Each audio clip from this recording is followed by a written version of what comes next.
Okay. I said to myself, I was not going to do a video on this topic. I was like, nope, everyone else is talking about the virus. I'm not going to talk about the virus.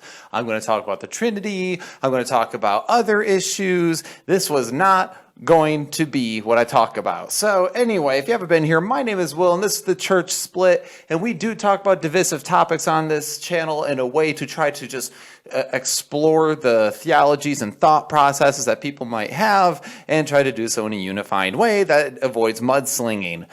But then the virus happened, and, when you think that there is something that Christians and churches will be able to get behind, is getting behind one another in a difficult situation where churches are making lots of very difficult decisions right now, and, you would think that the Christian church would have the maturity to be able to leave one another alone, just encourage one another, but alas, not so. See, I wasn't going to do a video on the coronavirus or anything like this, but then I saw this article. Take a good look at it, stare at it.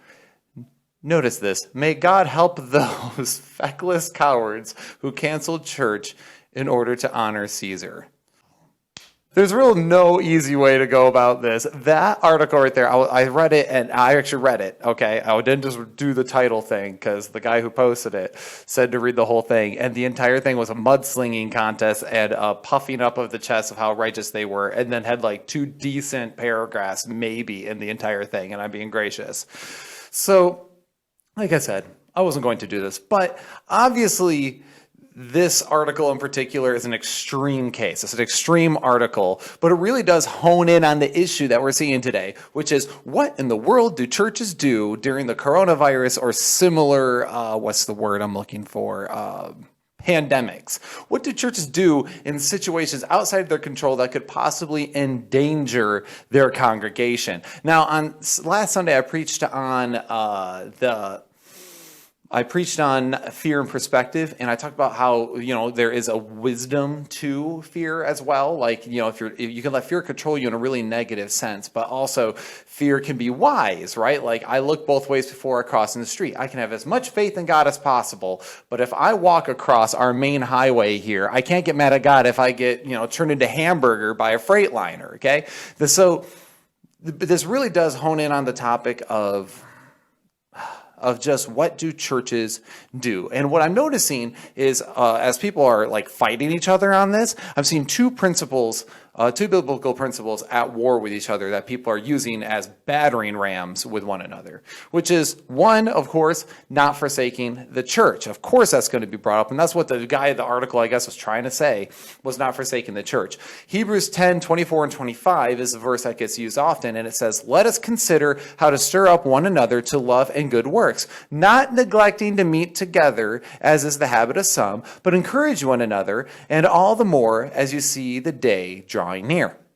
Now, I want to point out to you that sometimes it doesn't say neglecting, sometimes it says forsaking and things along that nature. So don't neglect meeting together. He's saying, hey, fellowship. And that's what's the problem is when there's a lot of Christians that are in and out of church, or they just don't go to church and they blame a lot of people for the reason why they don't go to church, or they say I'm too busy and stuff. Now you are neglecting to meet together. And that is the whole point here, is we need to meet together. We ought to fellowship with one another. And what is the Christian without the church? Because you're supposed to be a member of the body of Christ, and you have ran off with a member of the body. It's like your finger just upped and like your pinky just left, and just he's hanging out over there and he refuses to come back. And you're like, it'd be really great if I could have a pinky. Anyway. Crude, maybe, I don't know. These are my quirky demonstrations. Deal with it. All right. But then, so we have the not neglecting the church side, but then we have the obeying of the authority side. And this is important too. And in Romans 13, it says this, let every person be subject to the governing authorities, for there is no authority except from God, and those that exist have been instituted by God. Therefore, whoever resists the authorities resists what God has appointed, and those who resist will incur judgment. For rulers are not a terror to good conduct, but to bad. Would you have no fear of the one who is in authority? Then why do you then do what is good? you will receive his approval, for he is God's servant for your good. But if you do wrong, be afraid, for he does not bear the sword in vain. For he is the servant of God, an avenger who carries out God's wrath on the wrongdoer. Therefore, one must be in subjection, not only to avoid God's wrath, but also for the sake of conscience. Because of this, you also pay taxes, for the authorities are ministers of God, attending to this very thing. Pay to all what is owed to them, taxes to whom taxes are owed, revenue to whom revenue is owed, respect to whom respect is owed, honor to whom honor is owed. Now, this is obviously talking about that every authority is from God. Remember, God is a God of order. He creates hierarchies. There's a hierarchy in the home. There's a hierarchy in the church. And yes, there is a hierarchy to government. And God gives government authority. And it says that their authority is equal to, in a sense, not equal, but is of his authority, because he has ordained that authority. But we also know that there is plenty of times in the Bible where people had to break the laws of the authorities in order to do the will of God. And this goes into the principle of it is better to obey God rather than man. So when it comes to when the laws are in conflict, when man's laws are in conflict with God's laws, we ought always to choose God's laws. Now, here is the problem. Most people understand the fact I'm to obey God rather than man. Most people go, I do not want to forsake the church. But then other people go, but the government has told us to withhold gatherings right now, maybe of 250 or more if you're going by CDC, or your state might have its own. I live in Michigan, and as of today, our quarantine was extended to May 31st. No, not May 31st, April 30th or May 1st. Sorry, got that off. Ooh. So here's the issues. These are far too broad to just use back and forth. So the problem is that people are using forsaking the church kind of out of context and trying to apply it to quarantine. And then you have the other side, which is using the government to completely push out services, and people are using that kind of out of context too to say, see, the government said this, and they're not taking in the fact that these two principles are kind of in flux with each other right now. And it's really a question of how does the church themselves handle this? Now, I want to bring in a concept from Israel themselves. Now, remember the lepers. If you want to read Leviticus 13, it'll kind of buffer you up a little bit on the topic. But the lepers, when they were sick, they were kind of secluded to themselves. And as they would walk around, if they entered any area, they had to shout and announce, unclean. Unclean, unclean. I am diseased. You touch me, you get close to me, your life is in danger. So I am unclean. And of course, they had to do this even if there are symptoms that could possibly be leprosy, and this was a way to protect their community. And then, of course, you have people who you go, well, Jesus ministered to the lepers. But this is one of those things where we have to be careful not to just apply whatever Jesus did flippantly and go, oh, well, then I can do it. Because, Jesus also resurrected. Doesn't mean you should go, get yourself killed thinking you're going to be resurrected. Jesus was the Son of God in the flesh. So, yes, he went to these people and he healed them, because he himself couldn't get sick. So in a sense, you could say there is immunization going on there, and then he was able to minister to these people. So the question is what do we do to not expose one another? Well, in Leviticus 13, it says that they were to be separated and then to shout unclean. So really, the quarantine idea really biblically would almost be more of, hey, if those people are sick or those who are most likely to be sick should be removed, in a sense, you could say. But I don't think it's even that black and white, because again, it's a virus in a different sense. It's airborne and whatnot, so it still has its issues. So I think this is where a liberty issue has to come into play, because it is not so black and white. So here in Michigan, we get blizzards, we get snow, and sometimes if we look outside and it is awful. Last winter, I remember specifically, was the worst winter I had ever seen, and that was the winter of 2019. It was insanity here. It was, I remember I was driving, I couldn't even see 4 feet in front of me multiple times, and we had to cancel church a few times because I was like, this is dangerous for people to be out. And then now someone goes, oh, that's forsaking the assembling. No, it's not. To cancel a service is not the same as forsaking. This is a worship service. It's not me going, guys, we're no longer having church ever because snow has happened to touch the ground at some point in these last 6 months. That would be a more of a vein of extremes, right? Where it's like, okay, well, this guy is clearly more fearful than he is wise, so therefore he is canceling services whenever he can. And that, that seems to be a little odd. Also, you have to remember, so each region is different. Geography can even affect this. Even in the county I live in, has the highest coronavirus numbers than any part of our state. So people in this particular area are being especially cautious because they're trying to protect their people. And it's funny because I see a lot of Christians going, well, we ought to just do this anyway. And they are not willing to inconvenience themselves. I've even had people go like, well, I don't have Facebook, I'm never going to get, or I'm not on YouTube, or I don't have any way to access the internet, and I don't want to, so therefore we should have service because I want to have service. And it's like, well, now you're just unwilling you're being unwilling to inconvenience yourself for the safety of others. And it's funny because we Christians say all the time that, pregnant women, they need to understand that. I understand that this is a convenience issue, but it doesn't mean you get to have an abortion. You don't get to kill something or risk the life of something just because you're having a convenience issue. Therefore, if we apply that same principle, then why are we so afraid to inconvenience ourselves just for a little bit, to move services a little bit, just for the sake of the safety of others? I'm willing to inconvenience myself to guarantee that people are safer than they were before, especially under certain scenarios and especially in our particular county. But each region is different, and each church is different. So each church choosing to cancel services or maybe just in-person services for the sake of safety of the congregation isn't the same as forsaking the assembling. Remember, forsaking the assembling or neglecting is someone going, I'm going to go to a movie or sleep in today instead of going to church. That's neglecting.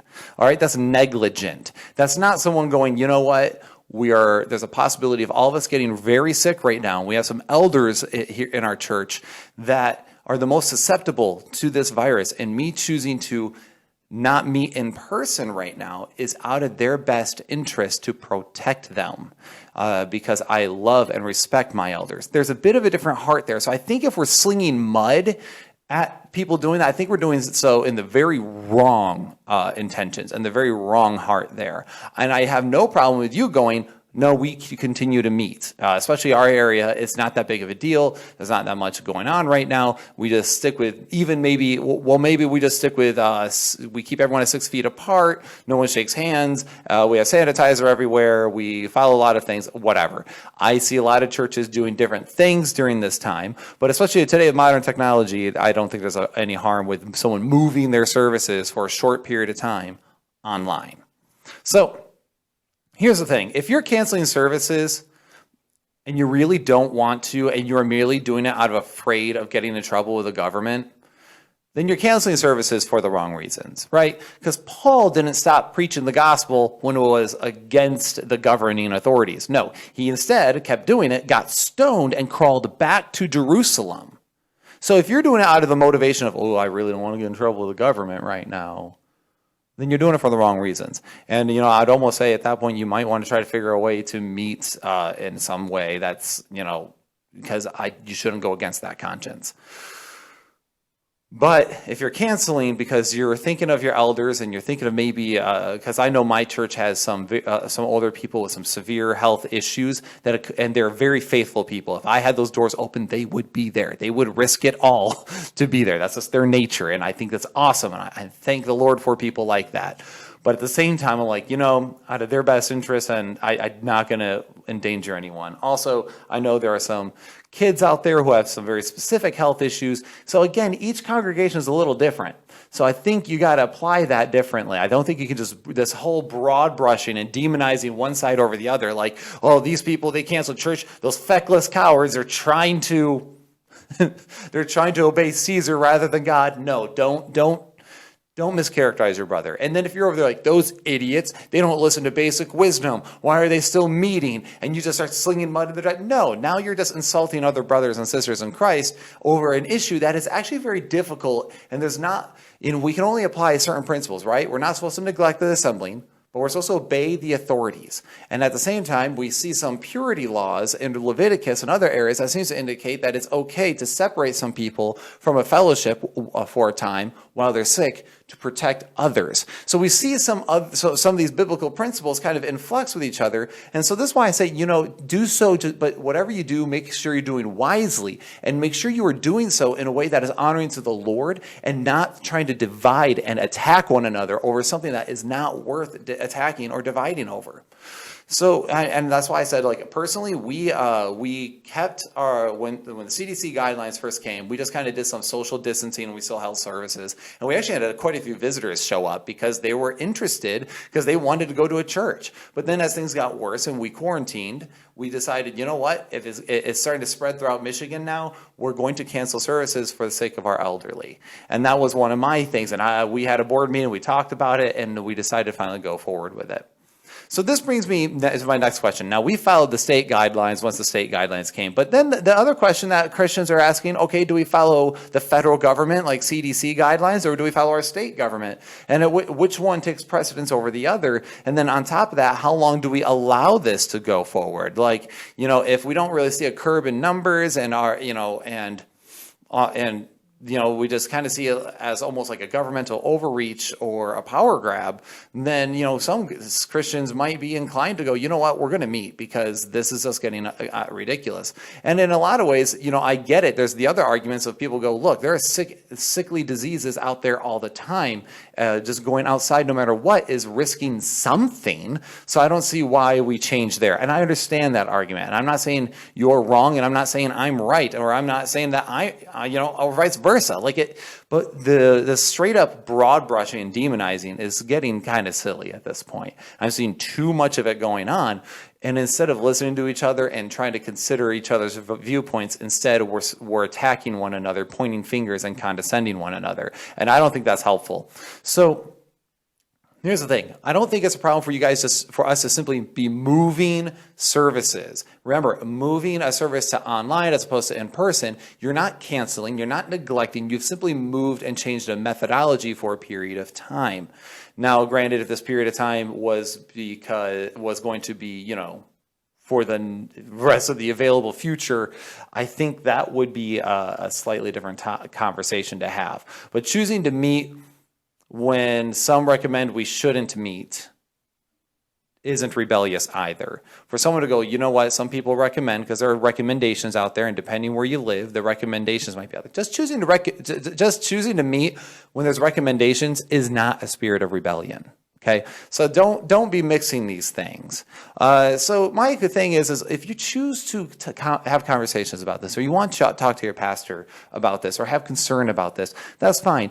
But use decency and discretion. And when moving forward, understand that churches and pastors are in a very tough spot right now. We are very pro-life, and we're all okay with inconveniencing ourselves for the sake of others. But at the same time, we want to honor God and meet together in fellowship with one another in person. It is a very difficult decision that pastors are in right now. So I don't think it's okay to just sling mud and attack one another over this topic. So let me ask you this. What about you? All right, let's hear from you in the comments a little bit. We get more comments on Facebook than we do on YouTube. But guys, what about you? How's your church in particular handling this? How are they handling it? How do you think we should handle it? And what biblical principles would you pull from in order to justify that position? And also, a good question as well is, are you demonizing others who disagree with you? Because I think this is something that we need to stop seeing. Because remember, Hebrews 3:12-14 says this, take care, brothers. Notice how he's calling them family. Lest there be in any of you an evil, unbelieving heart, leading you to fall away from the living God. So obviously he's talking about, false teachings or whatever. But what does he say instead? But exhort one another every day, as long as it is called today, and that none of you may be hardened by the deceitfulness of sin. For we have come to share in Christ. Indeed, we hold our original confidence firm to the end. Guys, I want you guys to just focus in on that. Exhort one another every day. We ought to be encouraging one another, lifting each other up, and loving one another. And attacking over very specific things like this is not helpful. Remember, each church is independent, and each church is different, and each one has its own systems and its own structures and has its own type of people that this could impact differently. I know some pastors have a lot of people with health issues, so they had to cancel. I know other people, it's like, dude, we have a bunch of young people, and they were completely fine with meeting in person, but just at 6 feet distances, and just kept their distance from one another. And I don't think there's anything wrong with that either. But I think we need to make sure that right now we are uniting one another and showing the world that the church is united with one another, and we're encouraging one another. Because here's the thing, right now we're seeing people be confronted with the reality of death and the reality of pain and suffering and struggle. And this is a great time for the church to use its influence, one, online, where more people can see it, two, to encourage the world to come to God, so that way they see that, hey, there's this pain, there's a suffering, and hey, maybe there's a purpose behind it all. This is a great time for us to be asking people the great questions of life and death, meaning, and all these different things. So use this as a platform to springboard into the gospel rather than springboard into a mudslinging competition, okay? So in short and in summary, exhort, unite, and encourage. God has not given us a spirit of fear, so don't live fearfully right now. Don't live in horror and fear and be scared. I have a sermon on it on this channel, Fear in Perspective. Check it out. But we are told to fear not. So remember that his peace passes all understanding. Dwell in him. Seek to honor him during this time. And in all your ways, acknowledge him, and he will direct your path. So just be prayerful. So anyway, I hope this video was helpful.